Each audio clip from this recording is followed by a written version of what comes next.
Hello friends, in this video we will discuss about the next topic, that is toxicity of micronutrients. अब toxicity कब होगी micronutrients की? Micronutrients वैसे तो बहुत ज्यादा जरूरी है प्लांट के अंदर, बहुत ज्यादा असेंशियल है, ठीक है, उनकी कॉन्सेंट्रेशन बहुत अच्छे से मेंटेन होनी चाहिए। बट टॉक्सिसिटी कब हो जाएगी? टॉक्सिसिटी जब उनकी कॉन्सेंट्रेशन प्लांट के अंदर ज्यादा हो जाएगी, तो that can be a toxic to the plant also, वो प्लांट के लिए एक टॉक्सिक भी बन सकता है। कैसे? पढ़ो। The requirement of micronutrient is always in the low amount while their moderate decreases cause the deficiency symptoms. Micronutrient हमेशा किस में रिक्वायर होता है? लो अमाउंट के, और अंदर मॉडरेट डिक्रीज हो गई, क्या होगा? डेफिशिएंसी सिम्टम्स आ गया। और इंक्रीज हो जाए मॉडरेटली, मॉडरेटली मतलब ठीक से अमाउंट में, बिल्कुल मैं ये नहीं कह रहा कि माइल्ड इंक्रीज होना, मॉडरेट इंक्रीज होना, मॉडरेट इंक्रीज हो जाएगी तो टॉक्सिसिटी हो जाएगी। दूसरे शब्दों के अंदर there is a narrow range of the concentration at which the elements are optimum. बहुत ही कम कॉन्सेंट्रेशन की रेंज के ऊपर अगर ये एलिमेंट प्लांट को मिलते रहे तो वो बहुत अच्छा है। अगर ये कॉन्सेंट्रेशन इंक्रीज हो जाती है तो वो टॉक्सिसिटी हो सकती है, और कॉन्सेंट्रेशन डिक्रीज हो जाए तो उनके डेफिशिएंसी सिम्टम्स भी आ सकते हैं, ठीक है। Any mineral in low concentration in the tissues that reduces the dry weight of the plant by 10%, about 10%, that reduce the dry weight of the plant by about 10% is considered as toxic. Toxic उसको कहते हैं हम कोई भी mineral का material, ठीक है, जिसकी कॉन्सेंट्रेशन टिश्यू के अंदर रिड्यूस हो जाती है ड्राई वेट, प्लांट के ड्राई वेट के 10% तक, ठीक है। Any mineral ion concentration in the tissue that reduces the dry weight of tissue by about 10% is called as can be considered as, उसको मान सकते हैं हम टॉक्सिक। और ये जो क्रिटिकल कॉन्सेंट्रेशन होती है ये बहुत ज्यादा वाइडली वेरी करती है अमंग द डिफरेंट माइक्रोन्यूट्रिएंट्स के अंदर। ये नहीं कि एक न्यूट्रिएंट के लिए टॉक्सिक अगर ये है तो क्रिटिकल, जैसे हमने पढ़ा ना कल, क्रिटिकल कॉन्सेंट्रेशन होती है, तो क्रिटिकल कॉन्सेंट्रेशन हर एक की अलग होती है, तो यहाँ पे टॉक्सिसिटी के लिए भी क्रिटिकल कॉन्सेंट्रेशन अलग है, right. Such critical concentrations vary widely and the toxic symptoms are difficult to identify. The toxicity levels of any elements also vary for different elements, different plants.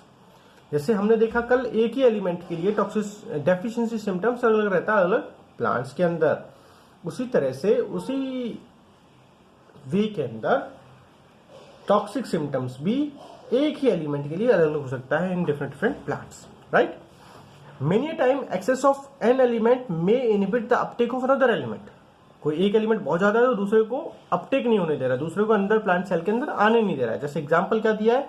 Prominent symptom of manganese toxicity is appearance of brown spots surrounded by the chlorotic veins. It is important to note that the manganese compete with iron and magnesium for uptake and with the magnesium for binding with the enzymes. Manganese also inhibits the calcium translocation in the soot apex. Therefore, the excess of magnesium may in fact induce the deficiency symptoms of RAS3. This does what appears as symptoms of manganese toxicity may actually be the deficiency of these three ions, the iron, magnesium and the calcium. Can this knowledge be of some importance for the farmer or a gardener or even for you in your kitchen garden? Definitely. ठीक है, क्या कहना चाह रहे हैं? हो सकता है जो हमें लग रहा है कि एक ये टॉक्सिक सिम्टम है, वो टॉक्सिक सिम्टम हो सकता है कि दूसरे एलिमेंट्स के लिए डेफिशिएंसी सिम्टम्स हो। वो क्यों है? सॉइल के अंदर कमी नहीं है, सॉइल के अंदर न्यूट्रिएंट्स बहुत हैं, बट सॉइल ने मैग्नीज इतना ले लिया है कि वो जो मैग्नीज लिया हुआ है वो दूसरे के साथ कंपीट करने लग गया, और वो तीन एलिमेंट के नाम फिर यहाँ पे दिए हुए हैं, आयरन के साथ, मैग्नीशियम के साथ और कैल्शियम के साथ, ठीक है। और ये जो कंप्लीट करने लग गया है, इसकी वजह से क्या हो रहा है, उनके जो अपटेक नहीं हो पा रहा है, उनका फंक्शन नहीं हो पा रहा है, उनका फंक्शन या अपटेक नहीं हो पाए, कुछ भी चीज रुक जाए तो वो ऐसा प्लांट बिहेव करेगा कि उसके पास तो वो चीजें है ही नहीं, कैल्शियम, मैग्नीशियम और आयरन प्लांट के पास नहीं है, मैग्नीज बहुत सारा है। तो ये उसकी वजह से हमें ये भी इंफॉर्मेशन देखनी पड़ती है जब हम डेफिशिएंसी सिम्टम्स के बारे में पढ़ते हैं। तो नेक्स्ट टॉपिक एनसीईआरटी में बहुत अच्छा दिया हुआ है, that is mechanism of absorption of elements, की एलिमेंट्स किस तरह से एब्जॉर्ब होते हैं, कहां पे, किसी भी प्लांट के अंदर। Okay, let's discuss this. Much of the studies on the mechanism of absorption of elements by the plants has been carried out in isolated cells. हमने एक एक प्लांट के सेल को अलग अलग कर करके भी हमने आइसोलेटेड सेल करके, टिश्यू करके, ऑर्गन्स करके भी हमने क्या पढ़ा हुआ है, मैकेनिज्म पढ़ा हुआ है कि ये एलिमेंट किस तरह से एब्जॉर्ब हो रहा है या ये एलिमेंट किस तरह से क्या हो रहा है, प्लांट के अंदर एंट्री ले पा रहा है. Okay, these studies reveal that, in studies करने से हमें क्या पता चला, let's see that. These studies reveal that the process of absorption can be demarcated into two main phases. अब जो एब्जॉर्प्शन का जो प्रोसेस है उसको हम दो पार्ट के अंदर डिमार्केशन कर रहे हैं, दो पार्ट के अंदर डिवाइड कर रहे हैं. ठीक है, क्या है वो दो पार्ट.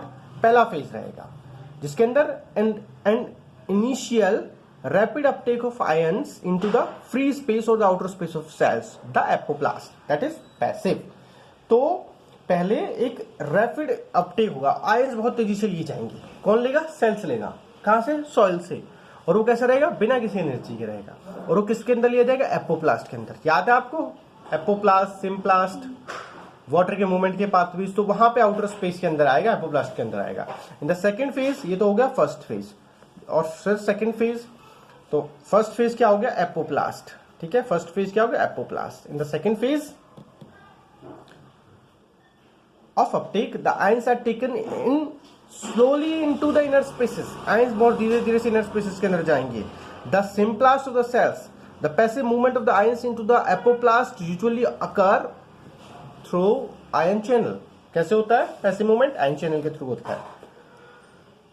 बट ट्रांसमेम्ब्रेन प्रोटीन क्या करेंगी, वो एक पोर्स की तरह बिहेव करते हैं. और पोर भी कैसे, सिलेक्टिव. ट्रांसमेम्ब्रेन प्रोटीन हर एक चीज को अंदर अपने अंदर नहीं आने देगी, तो सिलेक्टिवली पोर की तरह बिहेव करेगी. On the other hand the entry और exit of the ion to form the symplast require the expenditure of metabolic energy.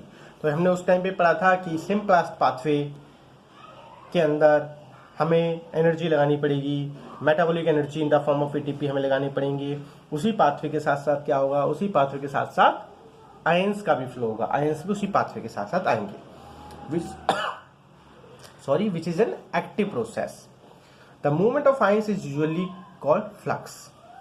ठीक है, फ्लक्स मीन्स जब कोई चीज अंदर एंट्री करे, और अंदर एंट्री कर रहा है तो हम उसको अंदर वाले को हम इनफ्लक्स बोल देंगे और आउट वाले को हम इफ्लक्स बोल देंगे. ठीक है, फ्लक्स मतलब मूवमेंट होता है. जैसे हम ल्यूमिनस के फ्लक्स की बात करते हैं, लाइट की मूवमेंट की बात करते हैं, तो movement of the ions is called flux, and the inward movement of the into the cells is called influx, and the outer movement जो बाहर जाता है उसको हम efflux कह देते हैं. You have read the aspects of the mineral nutrition uptake and translocation in the 11th chapter also. वहां पे हमने डिस्कस किया था सिम्प्लास्ट, एपोप्लास्ट, कौन सा पाथवे तेज है, कौन सा पाथवे स्लो है, किस पाथवे के अंदर एनर्जी लग रही है, किसके अंदर एनर्जी नहीं लग रही है, कौन सा पाथवे सेल के थ्रू होगा, कौन सा पाथवे सेल मेम्ब्रेन के बाहर बाहर होगा. ठीक है, तो for that you can see the previous videos. Okay, now see the next topic is translocation of solute. अब हमने क्या क्या समझा, हमने दो फेज पढ़े जिसके अंदर हमने एपोप्लास्ट फेज पढ़ा, सिम्प्लास्ट हमने फेज पढ़ा. और इन फेज के अंदर हमने क्या क्या पढ़ा, इन दोनों फेजों के अंदर हमने एपोप्लास्ट और सिम्प्लास्ट फेज के अंदर हमने डिस्कस किया कि किस तरह से एब्जॉर्प्शन हो रहा है. अब हम देखते हैं कि एब्जॉर्ब हो चुके हैं, तो अब ये सॉल्यूट किस तरह से ट्रांसलोकेट होगा. ठीक है, now we see that the mineral salt are translocated through xylem along with the ascending stream of water, which is a pulling force which is pulled up through the plant by the transpirational pull. ठीक है, तो mineral salt कैसे translocated होंगे, जाइलम्स के through. Xylem के through कैसे translocated होंगे, क्योंकि जाइलम क्या करता है, एक असेंडिंग फोर्स लगाता है. ठीक है, एक अपवर्ड डायरेक्शनल फोर्स लगाता है जाइलम. कैसे, क्योंकि अपवर्ड स्ट्रीम चल रही है वाटर की, उसके अंदर कंटिन्यूसली पानी चल रहा है, और वो हमेशा ट्रांसपिरेशनल पुल की वजह से पानी हमेशा पुल्ड अप होता रहता है, खिंचता रहता है. Right, analysis of xylem saps shows the presence of mineral salt in depth. अगर आपको याद हो, हमने जब ये चैप्टर पढ़ा था जिसके अंदर हमने ट्रांसलोकेशन देखा था वाटर का भी, और जाइलम सेल सैप का हमने वो देखा था, तो उसके अंदर हमने पढ़ा था कि अगर आप सैप के थ्रू एक कट लगाएंगे तो आपको जो रिजल्ट ऑब्टेन होगा, in that you can observe that there is a presence of minerals in that. ठीक है, वहां मिनरल्स की प्रेजेंस थी सेल सैप के अंदर. Then use of the radio isotopes of the mineral elements also substantiate the view that they are transported through the xylem. तो हमने आजकल एक नई टेक्निक है that we called radio isotope technique. इसके अंदर क्या होता है कि हम जैसे नॉर्मल जो कार्बन होता है वो C14 होता है, ठीक है, सॉरी नॉर्मल कार्बन C6 और C12 होता है, तो हम C14 का यूज करते हैं। Similarly we can use the isotopes, ठीक है, जैसे नॉर्मली जो वाटर होता है H11 होता है, तो हम H12 और H13 जिसको हम कह देते हैं, इसको हम H11 को बोलते हैं प्रोटियम जो नॉर्मल है, और इन दोनों को हम यूज कर लेते हैं रेडियोआइसोटॉप टेक्निक के अंदर, जिसको हम ड्यूट्रियम और ट्रिटियम बोलते हैं, राइट। अब हम देखते हैं, तो हमने क्या समझा, ट्रांसलोकेशन ऑफ सोल्यूट कि किसके थ्रू जाएगा, जाइलम के थ्रू जाएगा। कैसे जाएगा, क्योंकि एक पुल लग रहा है तो उसी के साथ साथ ये भी चलता रहेगा। अब हम पढ़ते हैं कि soil which act as a reservoir for the essential elements, तो क्या ये बात सही है, सॉइल रिजर्वायर की तरह एक्ट करती है, दैट टॉपिक वी डिस्कस। तो क्या कहा है, majority of nutrients that are essential for the growth and the development of the plants are available to the root due to the weathering and the breakdown of the rocks. सबसे ज्यादा plant को nutrients कौन ले रहा है, किसके through जा रहे हैं, रूट्स के थ्रू। और रूट्स के थ्रू कैसे जा रहे हैं कि रॉक्स जो हैं, जो चट्टान है, उनके अंदर वेदरिंग प्रोसेस हो रहा है। जैसे मिट्टी के अंदर क्या क्या छोटे छोटे पत्थर होते हैं, स्टोन पार्टिकल्स होते हैं, तो टूटते जा रहे हैं, वो ब्रेक डाउन होते जा रहे हैं। जब वो ब्रेक डाउन होंगे तो उससे कैल्शियम, मैग्नीशियम, पोटेशियम, बहुत सारे एलिमेंट्स निकलेंगे। उन एलिमेंट्स को प्लांट की रूट के थ्रू एब्जॉर्ब कर लिया जाएगा। जब उनको एब्जॉर्ब कर लिया जाएगा तो वो डिफरेंट पाथवेज के थ्रू करते हैं, that we just discuss, symplast और एपोप्लास्ट पाथवे, ठीक है। तो ये वही कह रहा है कि सबसे ज्यादा वेदरिंग प्रोसेस से निकलते हैं और उनको एब्जॉर्ब कर लिया जाता है, रूट के लिए अवेलेबल हो जाते हैं। फिर वो the process enrich the soil with the dissolved ions and inorganic salt.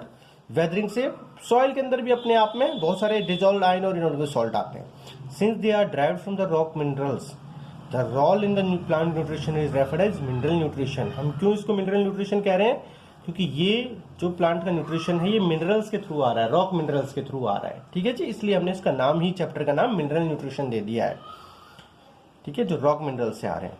Soil consist of wide variety of substances. Soil not only supplies minerals but also harbors the nitrogen fixing bacteria, other microbes, holds water, supplies air to the root and act as a matrix that stabilize the plant।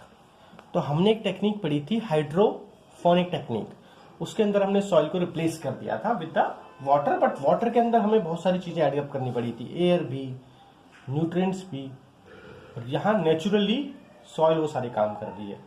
Soil सिर्फ mineral nutrition ही plant को नहीं दे रही है, soil क्या क्या काम कर रही है, साथ साथ में उसको सपोर्टिंग मीडियम दे रही है प्लांट को। सॉइल पोरस होती है तो उसके थ्रू ऑक्सीजन जाता है, उसमें ऑक्सीजन मिक्सअप हो जाता है सॉइल के अंदर, और वो ऑक्सीजन फिर किस काम में आएगा, क्योंकि रूट तो डायरेक्टली एयर के कॉन्टेक्ट में नहीं है, तो फिर वो सॉइल से ऑक्सीजन लेंगे। सबसे अच्छा काम होता है सॉइल का वाटर को होल्ड करके रखना। फिर उसके बाद सॉइल का काम होता है एक बहुत अच्छा फेवरेबल कंडीशन सॉइल प्रोवाइड करती है, किसके लिए, बैक्टीरिया के लिए। For what kinds of bacteria, that is nitrogen fixing bacteria, ठीक है। वो क्या करेंगे, ऐसे बैक्टीरिया यूजफुल बैक्टीरिया होते हैं, बेनिफिशियल बैक्टीरिया होते हैं। तो ये यूजफुल बैक्टीरिया होते हैं, जैसे राइजोबियम बैक्टीरिया होता है, जो लेग्यूम्स प्लांट के रूट के अंदर प्रेजेंट होता है। और रूट फिर कहाँ प्रेजेंट होती है, रूट डेफिनेटली कहाँ प्रेजेंट होती है, सॉइल के अंदर। तो ये बैक्टीरिया क्या काम करता है, जो नाइट्रोजन प्रेजेंट होती है एनवायरनमेंट के अंदर, एक अच्छा खासा एनवायरनमेंट के अंदर नाइट्रोजन का अमाउंट इवन CO2 ऑक्सीजन से भी ज्यादा है, तो उसको किस में कन्वर्ट कर देगा, उसको कन्वर्ट कर देगा किसके अंदर, नाइट्रेट्स, और फिर नाइट्राइट, फिर अमोनिया के अंदर भी, तो वो उससे फिर वो सॉइल उसको ले सकती है। तो ये सारे काम सॉइल कर दी है, ठीक है। अब क्या कह रहा है, since the definition of essential minerals affect the crop yield, there is often a need of supplying them through fertilisers. आपने देखा ही होगा इन ए फार्म और a field we use so many fertilizers, not only a type of fertilizer, so many type of fertilizers. Even nowadays people use along with the fertilizer manures, organic manures, or you can say biodegradable manures also, ठीक है। तो fertilisers की अगर हम बात करें तो fertilisers क्या करते हैं, जो असेंशियल एलिमेंट्स उनको सप्लाई करते हैं, ठीक है। कैसे सप्लाई करते हैं, क्योंकि उनके अंदर they are rich both macronutrients and micronutrients. तो फर्टिलाइजर के अंदर दोनों मैक्रो और माइक्रोन्यूट्रिएंट बहुत अच्छे कॉन्सेंट्रेशन के अंदर होते हैं। मैक्रोन्यूट्रिएंट्स कैसे NPK-S और माइक्रोन्यूट्रिएंट्स कैसे कॉपर, जिंक, आयरन, मैग्नीज। आपने एडवर्टाइज में भी देखे होंगे, लोग दिखाते हैं जिंक की कमी से हो जाता है और ये आप फिर ये डालिए वो डालिए, ठीक है। And they are these all micronutrient and macronutrients, they are the component of fertilizers and they are applied as per the need, ठीक है। जब भी जरूरत होती है तो इनको अप्लाई किया जाता है। किसान उसको अमाउंट में जिसकी जितनी सॉइल की जरूरत होती है उसके अकॉर्डिंग फार्मर्स को अप्लाई करता है। Okay, that's it for this video. In the next video we will understand various cycles, the nitrogen cycles and the metabolism of nitrogen. Okay, so please hit on the like button, and if you like you can subscribe also. Okay, thank you, see you very soon.